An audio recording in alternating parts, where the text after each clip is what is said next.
नमस्कार दोस्तों, मैं आपका अपने चैनल HVS स्टडीज़ में स्वागत करता हूं। इस वीडियो में आपके लिए 16 मई 2022 का करंट अफेयर लेकर आ गया हूं, जिसमें हम बात करेंगे स्टैटिक जीके और रिलेटेड करंट अफेयर के रिवीजन की। अगर आप इस चैनल पर पहली बार आए हो तो आपसे अनुरोध है, चैनल को सब्सक्राइब कर लीजिएगा। वीडियो अच्छी लगे तो वीडियो लाइक करके ज़रूर जाइएगा। लास्ट में आपके लिए क्विज़ रखा है, उस क्विज़ को ज़रूर सॉल्व कीजिएगा।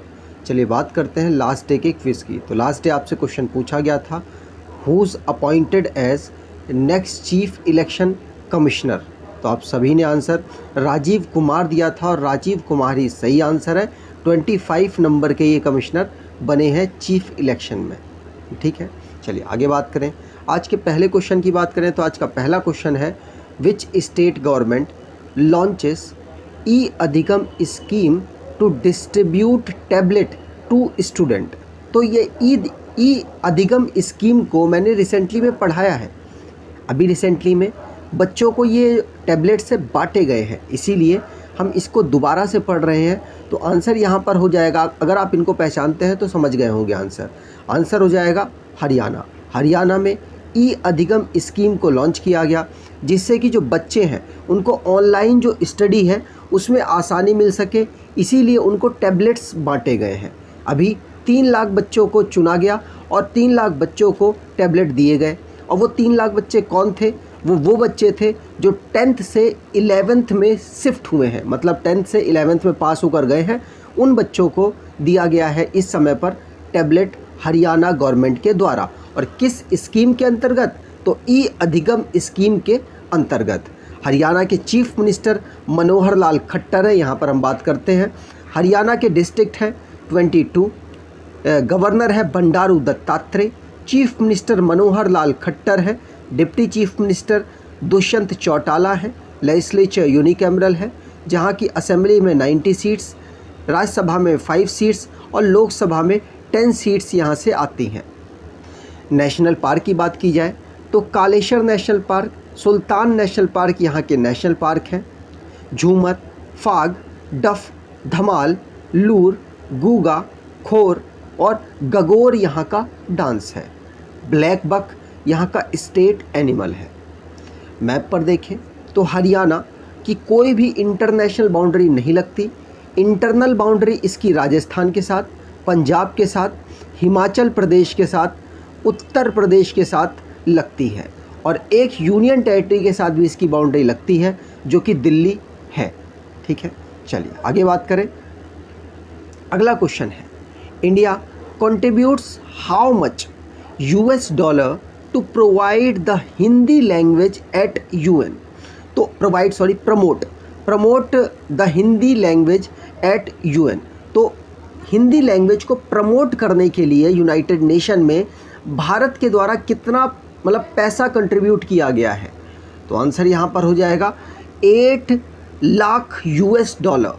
8 लाख US डॉलर भारत के द्वारा यूनाइटेड नेशन में कंट्रीब्यूट किया गया, जिससे कि हिंदी लैंग्वेज को वहाँ पर प्रमोट किया जा सके। याद रखिएगा, ऐसे डेटा रिसेंटली में पूछे गए हैं, इसीलिए मैं आपको इस तरीके का डेटा करा रहा हूँ। यूनाइटेड नेशन की बात की जाए तो यूनाइटेड नेशन में भारत ने हिंदी को प्रमोट करने के लिए US डॉलर में 8 लाख रुपए प्रोवाइड कराए हैं। यहाँ पर बात करें यूनाइटेड नेशन की तो इसका हेडक्वार्टर नई दिल्ली में है। ऑफिशियल 6 लैंग्वेजेस हैं, वो 6 लैंग्वेज भी पूछी जाती हैं। तो कौन कौन सी हैं? Arabic, Chinese, English, French, Russian और स्पेनिश यहाँ की 6 लैंग्वेजेस हैं।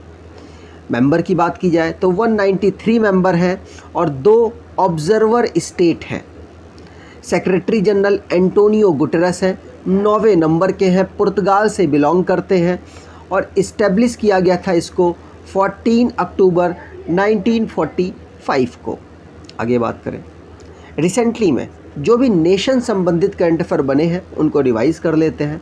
पहला क्वेश्चन पढ़ लिया। दूसरा, प्रेसिडेंट हमारे जो रामनाथ कोविंद जी हैं 14th नंबर के, उन्होंने 13 शौर्य चक्र और परम विशिष्ट सेवा मेडल 14 दिए हैं और उनमें से एक थे हमारे आर्मी के चीफ जो इस समय पर मनोज पांडे जी हैं, उनको भी परम विशिष्ट सेवा मेडल दिया गया। वैसे टोटल 14 लोगों को परम विशिष्ट सेवा मेडल दिया है। 5000 ईयर ओल्ड ज्वेलरी फैक्ट्री मिली है। कहाँ से? हरियाणा के हिसार में राखी गढ़ी है, इंडस वैली सिविलाइजेशन की एक साइट है वहाँ से। भारत चेयर करने वाला है एशियन इलेक्शन अथॉरिटी को 2022 से लेकर 2024 तक। इन दिल्ली में इंडिया की पहली खादी सेंटर ऑफ एक्सीलेंस को खोला गया है। लोकसभा के स्पीकर हैं ओम बिरला जी। उन्होंने कलाम वेबसाइट को लॉन्च किया जिसमें हिंदी साहित्य को प्रमोट किया जाएगा, मतलब हिंदी के जो लेखक हैं उनको प्रमोट करने की कोशिश की जाएगी। लोकपाल का परमानेंट ऑफिस बन गया है कहाँ पर? World trade centre building Delhi में। NCRTC के द्वारा इंडिया की first regional rapid transit system train को सालवी गुजरात में सेटअप किया गया। इंडिया कंट्री ऑफ ऑनर पाया है कहाँ पर? तो कांस मार्क डू फिल्म फेस्टिवल में, जो कि फ्रांस में हुआ है। National intelligence grid Bengaluru campus में हमारे जो होम मिनिस्टर साहब हैं अमित शाह जी के द्वारा इनॉग्रेट किया गया। अगर आप इस स्टैटिक जीके की ई बुक परचेज़ करना चाहते हैं तो आप इस ई बुक को परचेज़ कर सकते हैं। डिस्क्रिप्शन बॉक्स में लिंक है, वहाँ से आपको ये मिल जाएगी और इसमें ऑलमोस्ट आपके सभी टॉपिक को कवर किया गया है। अगले क्वेश्चन की बात करें, who's topped Forbes highest paid athletes list for 2022। तो फोर्ब्स के द्वारा एक लिस्ट निकाली गई जिसमें हाईएस्ट पेड एथलीट में कौन टॉप कर गया है। तो आंसर यहाँ पर हो जाएगा दो फुटबॉल के प्लेयर हैं और एक बीच में यहाँ पर आपको वॉलीबॉल के प्लेयर दिख जाएंगे। तो यहाँ पर वॉलीबॉल नहीं, बास्केटबॉल, माफ़ कीजिएगा, बास्केटबॉल के। तो इनमें सबसे ज़्यादा जो हाईएस्ट पेड एथलीट है वो है लियोनल मेसी और दूसरे नंबर पर लिब्रॉन जेम्स है, तीसरे पर क्रिस्टियानो रोनाल्डो है और चौथे नंबर पर फुटबॉल के नेमार हैं। ठीक है, यहाँ पर बात की जाए तो लियोनल मेसी जो कि फोर्ब्स की हाईएस्ट पेड एथलीट 2022 की लिस्ट जारी हुई जिसमें $130 मिलियन के साथ सबसे ज़्यादा पैसा कमाने वाले प्लेयर हैं। उसके बाद बास्केटबॉल के प्लेयर लेब्रॉन जेम्स का नंबर आता है, फिर क्रिस्टियानो रोनाल्डो का नंबर आता है, फिर नेमार का नंबर आता है। रिसेंटली में जो भी रैंकिंग से रिलेटेड क्वेश्चंस बने हैं उनको रिवाइज़ कर लेते हैं। पहला क्वेश्चन पढ़ लिया। दूसरा है NSO ने सर्वे किया जिसमें भारत का अनएम्प्लॉयमेंट बताया गया। भारत का जो अनएम्प्लॉयमेंट रेट था वो 8.7% रहा अक्टूबर से लेकर दिसंबर 2021 तक। भारत की रैंक 21 रही chain analysis 2021 crypto currency gain by country की लिस्ट में। टाइम्स हायर एजुकेशन ने भारत की जो रैंक है वो 4th बताई है, किसमें? इम्पैक्ट रैंकिंग में, मतलब एजुकेशन की जो इम्पैक्ट रैंकिंग है उसमें। वर्ल्ड प्रेस फ्रीडम इंडेक्स जारी हुई जिसमें भारत की रैंक 150 रही, ध्यान रखना है। SIPRI trend in world military expenditure report 2021 जारी हुई जिसमें भारत की रैंक 3rd रही।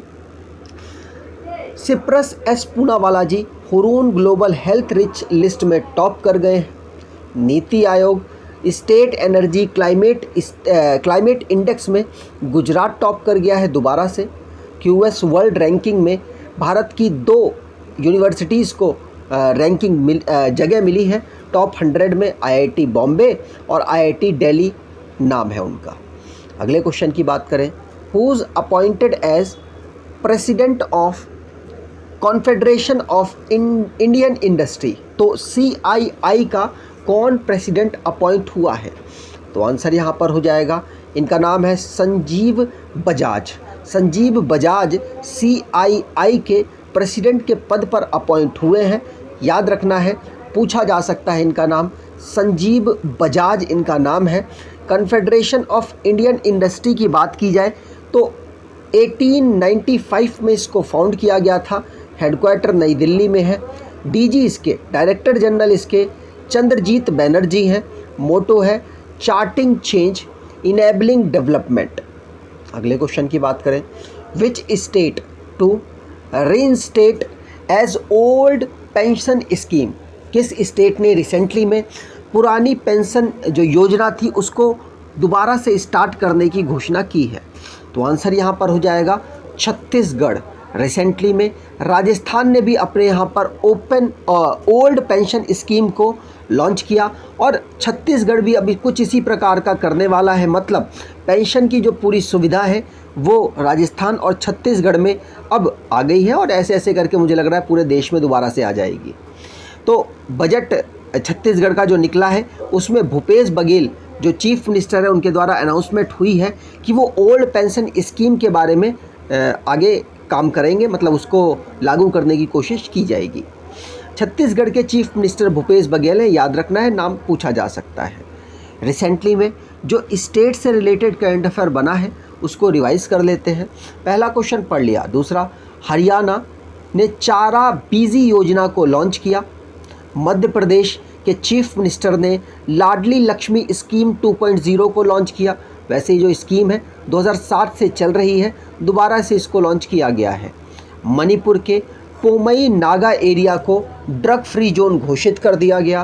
केरला की जो गवर्नमेंट है उसने सैली ऐप को लॉन्च किया जो कि डायग्नोसिस और कंट्रोलिंग लाइफस्टाइल डिसीजेस को बताएगी। तेलंगाना की जो गवर्नमेंट है उसने इंश्योरेंस कवरेज जो नेथन्ना बीमा स्कीम चल रही थी उसको एक्सटेंड कर दिया है। महाराष्ट्र ने जिवाला स्कीम को लॉन्च किया जिसमें क्रेडिट दिया जाएगा जो जेल में रह रहे कैदी हैं उनको, मतलब एक तरीके से लोन प्रोवाइड कराया जाएगा, कुछ पैसा प्रोवाइड कराया जाएगा क्रेडिट के रूप में। ओडिशा ने होस्ट किया है भारत की पहली ट्राइबल हेल्थ ऑब्जर्वेटरी को। आगे बात करें, अगला क्वेश्चन है, which country has been approved to replace Russia the UN human right council. तो यूनाइटेड नेशन की जो ह्यूमन राइट काउंसिल है इसमें रशिया ने अभी अपने आप को अलग कर लिया है, मतलब वहाँ से हट गया है। ट्विटर के माध्यम से इन्फॉर्मेशन दी थी। और जो रशिया है, रशिया की जगह अब कोई ना कोई देश लेगा, तो किसने ले ली है? तो चेस रिपब्लिक के द्वारा रशिया की जो पोजीशन है यूनाइटेड नेशन जो ह्यूमन राइट काउंसिल है उसमें ले ली गई है चेस रिपब्लिक के द्वारा। रशिया क्यों पीछे हटा? क्योंकि रशिया का वैसे तो बहुत विरोध हो रहा था यूक्रेन में जो उसने इन्वेज़न किया है, लेकिन बहुत मारकाट हुई है, बहुत सारी संस्थाएं इनके ऊपर प्रेशर बना रही थी, जिसकी वजह से इन्होंने यूनाइटेड नेशन की ह्यूमन राइट काउंसिल को बैक स्टेप कर लिया और चेस रिपब्लिक अब इनकी जगह को भरेगा। 47 टोटल मेंबर हैं इनके, किसके? United nation human right council के, और इसको फाउंड किया गया था 2006 में, याद रखना है। वैसे यहाँ लिख रखा है 15 मार्च 2006, और जिनेवा में इसका हेडक्वार्टर है, और फेडरिको विलेजास इसके इस समय पर प्रेसिडेंट हैं। अगले क्वेश्चन की बात करें, in which state the Indian army will open the coaching centre for poor people. तो जो गरीब छात्र हैं उनके लिए कोचिंग सेंटर खोलेगी भारतीय सेना, मतलब इंडियन नेवी। तो वो कहाँ खोलेगी? तो आंसर यहाँ पर हो जाएगा, कहाँ खोल रही है? मणिपुर में खोल रही है, क्योंकि बहुत पैसा है इंडियन आर्मी के पास, इसलिए खोल रही है। इस तरीके से मैंने याद किया है, आप भी याद कर पाएंगे।